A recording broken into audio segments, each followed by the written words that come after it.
சமீபத்தில் producer council சந்திப்பு இருந்தது. இதை குறித்து சார் உங்கள் படங்களுக்கு பார்க்காத பிரச்சனைங்களா? ஒரு பைரசி பிரச்சனை இப்போ ஜனநாயகம் வந்திருக்கு, அதை பற்றி நாங்கள் பேசணும். 5 காட்சிகள் பாசிபிள்னா ஒரு சிங்கிள் தியேட்டர் பண்ணிக்கலாம்ல. ஆச்சி மசாலா எந்த சமையலும் ருசி தேடும் ரகசியம் 20 ரூபாய். Periyar Maniammai Institute of Science and Technology, Tanjavur. CSE with specialization in AI and ML, data science, cybersecurity and more. எங்களுக்கு ஜாதி இனம் மதம் மொழி வேறுபாடு எதுவும் கிடையாது. உங்களுக்கு இருக்கிற ஒரே வரி மக்களுக்கு பிடிச்ச ஒரு தலைவனாக இருந்தால் நாங்கள் ஓட்டு போட ரெடி. அவருடைய தொண்டர்கள் யாருன்னாலும் அவங்கள எம்எல்ஏ ஆக்குவோம் அப்படின்னு சொல்லிட்டு மக்கள் பண்ணியிருக்காங்க. மக்கள் மத்தியில் ஒரு எழுச்சியை உருவாக்கி இன்னைக்கு இவ்வளோ பெரிய ஒரு வெற்றி சிஎம்மா வந்து உட்காரதெல்லாம் வந்து இம்பாசிபிள். மக்களுக்கு பிடித்த ஒரு மனிதர் ஒரு பெரிய லெவலில் உட்கார முடியுன்றதை மீண்டும் ஒருவரை மக்கள் நிரூபிச்சிருக்காங்க. தமிழ்நாட்டு அரசின் முதலமைச்சர் என்ற முறையில் ஐயோ அவரால் வந்து எவ்ரி இயர் ஒரு படம் வரும்போது ஒரு 500 கோடி ரூபாய் வசூல் வருது. தமிழ் சினிமாவுக்கு ஒரு கேலப்பிங்கான ஒரு வெற்றியை கொடுப்பாரு. அவர் திடீர்னு ஒதுங்குறாரு. அவருக்கு வந்து 1 o'clock லஞ்சுக்கு சாப்பிடணும், 1:30க்கு அந்த மீட்டிங் எல்லாம் டிலே ஆகிட்டே இருக்கு. அப்போ நாங்களாம் வெயிட் பண்றோம்னு சொல்லிட்டு அவர் லஞ்சே சாப்பிடல. அந்த உறுதிமொழியை அவர் படிக்காமலே பேசினார். ஆமாம் ஆமாம். அப்போ அதுலேருந்து என்ன கற்றுக்கிறோம் நம்ம பாடம்? He was totally prepared. C Joseph Vijay எனும் நான். வணக்கம் சார், எப்படி இருக்கீங்க? நல்லா இருக்கேன். ரொம்ப சந்தோஷமா இருக்கு மீண்டும் ஒரு சந்திப்பு. அண்ட் இந்த மே மாதம் it's full of blockbusters. ஒரு பக்கம் அரசியல் சைடாக இருந்தாலும் சரி, சினிமா சைடாக இருந்தாலும் சரி, it's like full of surprises. எல்லாருமே என்கேஜா இருந்த ஒரு மே மாசமா இருந்திருக்கு. இன்னும் நிறைய இருக்கு. இன்னும் 10 நாள் இருக்கு. கண்டிப்பா இன்னும் நிறைய முக்கியமான படங்கள்லாம் வரப்போகுது. எப்படி சினிமால பிளாக் பஸ்டர் மாதிரி அரசியலும் நிறைய நல்ல விஷயங்கள்லாம் நடக்கும். கண்டிப்பா கண்டிப்பா சார். ஸோ முதல் விஷயம், விஜய் அவர்களுடைய வெற்றி. நிறைய பேர் வந்து மல்டிபிளான விஷயங்களை ப்ரெடிக்ட் பண்ணியிருந்தாலும் எல்லாத்தையுமே வந்து பிரேக் பண்ணி சிஎம்மா உட்காந்துட்டாரு. அண்ட் சமீபத்தில் ப்ரொடியூசர் கவுன்சிலுடைய சந்திப்பு இருந்தது. ஸோ என்ன மாதிரியான விஷயங்கள் நடந்தது சார்? அண்ட் என்ன கோரிக்கைகள் முன்வைக்கப்பட்டது? ஆக்சுவலி நாங்கள் வந்து ஒரு சம்பிரதாயம் அப்படின்னு சொல்றதை தாண்டி இண்டஸ்ட்ரி சார்ந்த ஒருத்தர் வந்து மிகப்பெரிய லெவலில் ஜெயிச்சிருக்காரு. கரெக்ட். எல்லாருக்குமே பெருமையா இருக்கு, சந்தோஷமா இருக்கு, ஆச்சரியமா இருக்கு. பல விஷயங்கள் ரஜினி சார் ரொம்ப அருமையா சொன்னார்ல, அதாவது வந்து ஆச்சரியமாவும் இருக்கு, அட் த சேம் டைம் ஹாப்பியாவும் இருக்கு அப்படின்னால. அதுதான் எல்லாருக்குமே ஆச்சரியம். என்னன்னா யாருமே நம்பாத, யாருமே இது பாசிபிளா அப்படின்னு நினைக்காத ஒரு விஷயம் நடந்திருக்கு. ஒரு மிராக்குலஸ் விக்டரி. அது ஒன்லி விஜய் சாரால தான் சாத்தியம். எல்லாராலுமே சாத்தியம் கிடையாது. ஃபர்ஸ்ட் டைம் எலெக்ஷன்ல எந்த ஒரு எலெக்ஷன்ல நிக்காம, முன்னாடி ஒரு எக்ஸ்பீரியன்ஸ் கிடையாது, எந்த எலெக்ஷனும் கிடையாது. அவங்க வந்து கேண்டிடேட்ஸ் இங்க நிக்கல. 214 தொகுதியில நிக்க முடியுமா அப்படின்னு எதிர்பார்க்கும் போது இல்ல நிக்க முடியும் அப்படின்னு ப்ரூவ் பண்ணி அவ்வளோ கேண்டிடேட்ஸை நிற்க வச்சு கேம்பெயின் வந்து லிமிட்டடாக தான் பண்ண முடிஞ்சது பல கன்ஸ்டெயின்ல. அதையும் பண்ணி மக்கள் மத்தியில் ஒரு எழுச்சியை உருவாக்கி இன்னைக்கு இவ்வளோ பெரிய ஒரு வெற்றி சிஎம்மா வந்து உட்காரதெல்லாம் வந்து இம்பாசிபிள். கண்டிப்பா கண்டிப்பா. அது ஒன்லி டெமோக்ரஸியில் தான் பாசிபிள். இது வந்து ஒரு டெமோக்ரஸி, டெமோக்ராட்டிக் கண்ட்ரியில ஒரு மக்களுக்கு பிடித்த ஒரு மனிதர் ஒரு பெரிய லெவலில் உட்கார முடியுன்றதை மீண்டும் ஒருவரை மக்கள் நிரூபிச்சிருக்காங்க. கண்டிப்பா. மக்கள் நினைச்சா எந்த மாற்றத்தையும் கொண்டு வர முடியும். இதுக்கு வந்து நீங்க வந்து 40 வருஷம் கட்டமைப்பு உருவாக்கணும், 20 வருஷம் கட்டமைப்பு உருவாக்கணும் அப்படிலாம் ஒன்றும் கிடையாது. எனக்கு மக்களுக்கு பிடிச்ச ஒரு தலைவனா இருந்தா நாங்கள் ஓட்டு போட ரெடி. அவருடைய தொண்டர்கள் யாருன்னாலும் அவங்கள எம்எல்ஏ ஆக்குவோம் அப்படின்னு சொல்லிட்டு மக்கள் பண்ணியிருக்காங்க. இதெல்லாம் வந்து சாதனை, அதாவது உலகத்திலே மிகப்பெரிய சாதனை இதுதான். யாருமே இந்த சாதனை பண்ணல. அப்படிப்பட்ட ஒரு சாதனைக்குரிய வெற்றியை தான் வந்து விஜய் சார் பண்ணியிருக்காரு. ஸோ அது வந்து ஒரு அரசியல் சாதனை. அதுல வந்து நம்மளுக்கு அவ்வளவா தெரியாது. அதாவது எப்படின்னா இது அரசியல் கட்டமைப்பு எப்படி ஒரு ஓட்டிங் எப்படி மக்கள் வந்து பண்றாங்க, இதில் நம்மளால கணிக்க முடியும். அது வேண்டாம். சினிமா பொறுத்தவரைக்கும் எங்களுக்கெல்லாம் வந்து சினிமாவில் நான் வந்து பலமுறை வந்து அவர் சினிமா விட்டு போகிறாரேன்னு நான் ரொம்ப இது பண்ணியிருக்கேன், கஷ்டப்பட்டிருக்கேன். ஐயோ அவரால் வந்து எவ்ரி இயர் ஒரு படம் வரும்போது ஒரு 500 கோடி ரூபாய் வசூல் வருது. தமிழ் சினிமாவுக்கு ஒரு கேலப்பிங்கான ஒரு வெற்றியை கொடுப்பாரு. அவர் திடீர்னு ஒதுங்குறாரு, அது இண்டஸ்ட்ரிக்கு எவ்வளோ பெரிய பாதிப்பு ஏற்படும் அப்படின்ற ஒரு பயத்தில் நாங்கள் பேசியிருந்தோம். ஆனால் இன்னைக்கு எங்களுக்கு என்னன்னா நம்ம துறை சார்ந்தவர் வந்து இன்னைக்கு ஜெயிச்சு சிஎம் வரும்போது இனிமேல் இந்த துறைக்கு பல நல்ல விஷயங்கள் நடக்கும், அந்த ஒரு நம்பிக்கை வந்துருச்சு. அதுல வந்து நாங்கெல்லாம் Tamil film producer council, active producer association நாங்கள் மீட் பண்ணும்போது அந்த வார்ம் பார்த்தோம். வார்ம்னஸ், அந்த கூல், அந்த ஒரு அன்பு எல்லாமே. அவர் வந்து ரொம்ப வார்மா இருந்தார். வார்ம்னா ரொம்ப ஃப்ரெண்ட்லியா, ஒரு சிஎம் கிட்ட பேசுற மாதிரியே இல்ல. நாங்க வந்து முன்னாடி அவரை போய் பார்க்கும்போது எப்படி பேசுவோம்ல அதே மாதிரிதான். நான் வந்து தனிப்பட்ட முறையில் எப்படி பேசும்போது அவர் வார்மா இருப்பாரு, ரொம்ப அன்பா பேசுவாரு, காமா இருப்பாரு, ரொம்ப நிறைய பேச மாட்டாரு. ஆனா நம்ம கிட்ட நிறைய கேட்டுப்பாரு, சொல்லுங்க என்ன பண்ணணும், அதுக்கு பதில் கொடுப்பாரு. அவ்வளவுதானே தவிர அவரா வளவலான்னு இப்ப நான் பேசிட்டு இருக்க மாதிரிலாம் பேச மாட்டாரு. நான் வந்து அப்படிப்பட்ட இது கிடையாது. அவர் வந்து ஒரு அப்சர்வ் பண்ணுவார். பேசுறதை அப்சர்வ் பண்ணுவாரு, ம். அதுல இருக்கிற விஷயம் என்ன, அது என்ன விஷயத்த நான் எடுத்துக்கணும், அதை மட்டும் தான் அவர் கவனிப்பாரு. ஓகே. ஸோ அதை வந்து முன்னாடி இருந்து நான் பார்த்திருக்கேன். நான் ஒரு 45 மினிட்ஸ் அவரோட உட்காரும் போது பாத்தீங்கன்னா அவர் 5 நிமிஷம் பேசியிருப்பார், நான் 40 நிமிஷம் பேசியிருப்பேன்.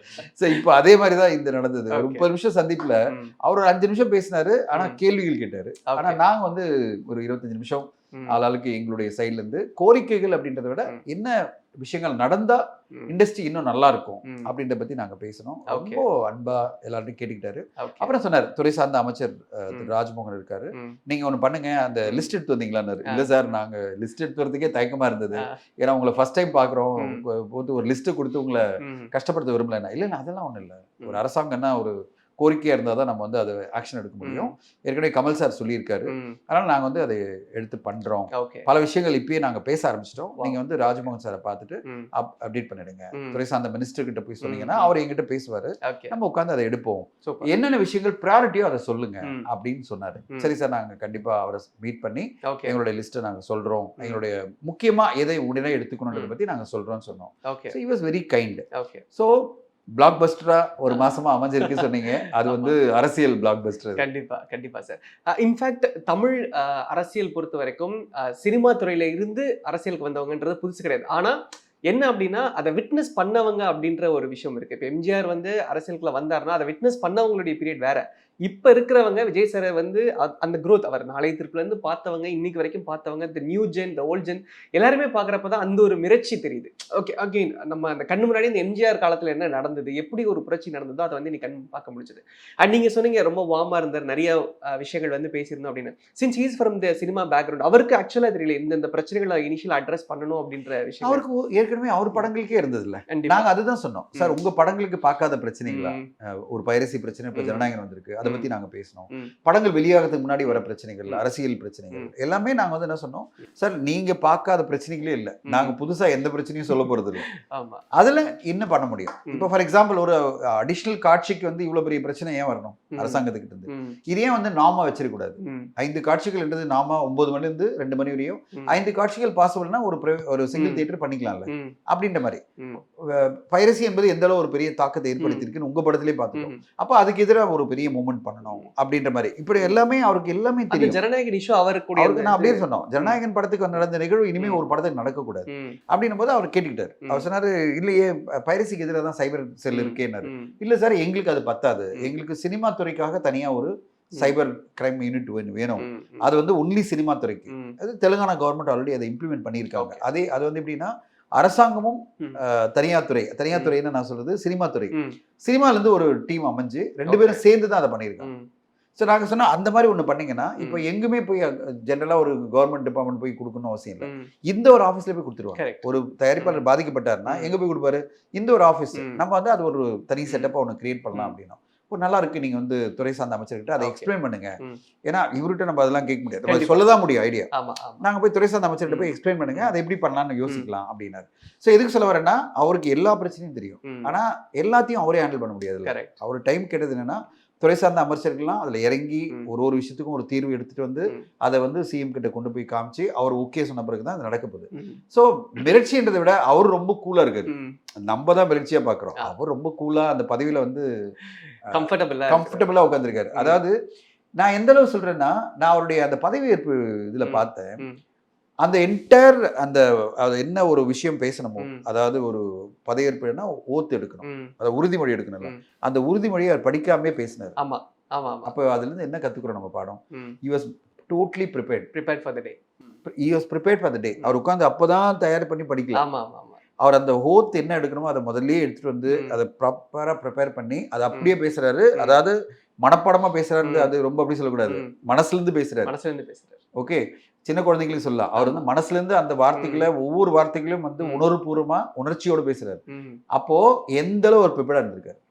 ஒரு சிஎம்மா பதவி இருக்கிறதுலே அவர் ப்ரிப்பேரா இருந்திருக்காருன்னா சிஎம்மா இருக்கிறது எவ்வளவு ப்ரிப்பேரா இருந்திருக்காரு. ஜெயிச்சில இருந்து 10 நாள் ஆச்சு, ஏன்னா 4ஆம் தேதி ஜெயிச்சிரா 6 நாள் கழிச்சு தான் சிஎம் ஆறாரு. அப்போ எவ்வளவு ப்ரிப்பேரா இருந்திருக்காரு.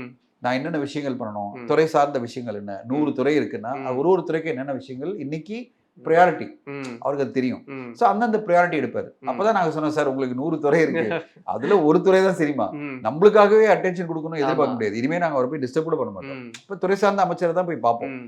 ஏதாவது முக்கியமான விஷயம் தான் போய் பார்க்கலாமே ம். தவிர நம்ம துறை சார்ந்தவர்னு அவரை போய் ட்ரபிள் பண்ண முடியாது. கண்டிப்பா. ஏன்னா அங்க அவ்வளவு கூட்டம் இருக்கு. ம். அவர் காலையில வந்துட்டா ம். ஈவினிங் வரையும் அவர் சாப்பிடுறது கூட டைம் இல்ல. ஆ. நாங்க உட்காந்துருக்கோம், நம்ப மாட்டீங்க, ம். அவர் லஞ்ச் கூட சாப்பிட முடியல. ஐயோ. அவருக்கு 1 o'clock லஞ்சுக்கு சாப்பிடணும், 1:30க்கு அந்த மீட்டிங் எல்லாம் டிலே ஆயிட்டே இருக்கு. ம். அப்போ நாங்களாம் வெயிட் பண்றோம்னு சொல்லிட்டு அவர் லஞ்சே சாப்பிடல.